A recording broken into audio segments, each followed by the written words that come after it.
का قولهم ولا يحزنك او غمجن دن کی تعالی قولهم خبر دوی ان العزة بشك عزت لله جميعا الله لرضي طول هو السميع العليم امجید اوردن کی پوها الا یاد ساتي ان لله بشك الله دی من اغسو في السماوات چې پاسمانونو کې دی ومن في الارض او هغه څوک چې پزمکه کې دی وما يتبع الذين او پیروي کوي خلق يدعون من دون الله چې اوازونه کوي د الله نه سوا شرکا د شریکانو ان يتبعون نکوي پیروي الا الظن مگر د وهم وانهم او ندوي الا يخرسون مگر دروغجن ولا يحزنك قولهم غمجن د نکړي تعالی را قولهم خبر دوی حزن د زړه خفقان ته وي یو خوف ظاهري ورته وي یو حزن وي زړه غم ته وي ظاهري تور باندې چې انسان کله ويریږي د خپل ذات په باره کې هغه ته خوف وي او چې کله د انسان زړه په چا باندې غمجن شي د چا د پاره هغه ته حزن وي سرنګ چې په غار ثور کې حضرت ابوبکر صدیق رضی الله تعالی عنہ کتو چې د 300 وخانو په لالچ کې مشرکین رو رسیدل غار ثور خلیته او دغه خپل احکار شوی نزدې وکړه لاندې کتلې نبی علیہ الصلوۃ والسلام ابوبکر صدیق ورته احکار شوی وي په دې موقع باندې د حضرت ابوبکر صدیق په زړه کې غم پیدا شو حزن پیدا شو خوف نو خپل ځان یې ور سره نه بلکې حزن زړه غمجن شو چې دا څنګه چې دوی حقیقت وګوري زما محبوب پیغمبر ته څه نقصان ونه رسي الله رب کائنات قران کریم کې نقشه را نقل کړي چې اذ یقول لصاحبه لا تحزن ان الله معنا هر کله چې پیغمبر او فرمایل خپل صاحب ته خپل صحابي ته ابوبکر صدیق ته لا تحزن حزن مکوا زړه غم مخره ان الله معنا بشک الله مدد ما سرم دي تا سرم دي نو حزن د زړه غم ته وي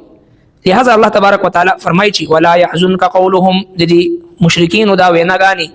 دا تنزیه جملې د الله رب العالمین په شان کې توهین او د شان د پیغمبر په شان کې توهین او بی ادبی دا د تا غمجن نکی ذکر په سوره لسمی پاره اخر کې الله تبارک وتعالى د شیخ محبوب پیغمبر ته ذکر فرمایي چې زما محبوب پیغمبر دغه خلکو په ولئن صبرتم لهو خير للصابرين وان عاقبتم فعاقبوا بمثل ما عوقبتم به کبدل خلق غواړي چې کله کم تاسو زیاتې شوي دي نو هغه غشتي شي ولئن صبرتم لهو خير للصابرين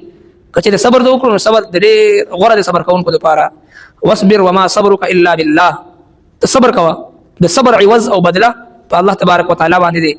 ولا تحزن عليهم تغم جن کیګه ما د دوی په سازشونو باندې د دوی په مکر او فریب باندې د دوی په سازشونو او د دوی په چې کوم دشمنی تاسو سره کوي په دې باندې ولا تحزن عليهم تو غم جن کیګه ما ولا تکو فی ضيق مما يمكرون زما محبوب پیغمبر ظلم تنگوا دا کفار چې ستا خلاف کوم سازشونه کوي په غیبان ظلم تنگوا ان الله مع الذين اتقوا والذين هم محسنون بشک الله تبارک وتعالى مدد او نصرت دا متقیانو پرهیزګارانو او نیکوکارو خلکو سره د الله رب العالمین مدد شامل حال وي که هر څومره ازمایښونه راشي امتحانات راشي آفتونه راشي ابتلاګان راشي مشکلات او تکلیفونه راشي خو په هر وخت کې د الله رب العالمین مدد او نصرت چې دی هغه صبر کوونکو نیکانو خلکو سره دی واستعینوا بالصبر والصلاه دا الله مدد تاسو حاصل کړئ پس سره په صبر سره او په مانځ سره ان الله مع الصابرین بشک د الله مدد چې دی دا د الله جل شانه مدد او نصرت صبر کوونکو سره دی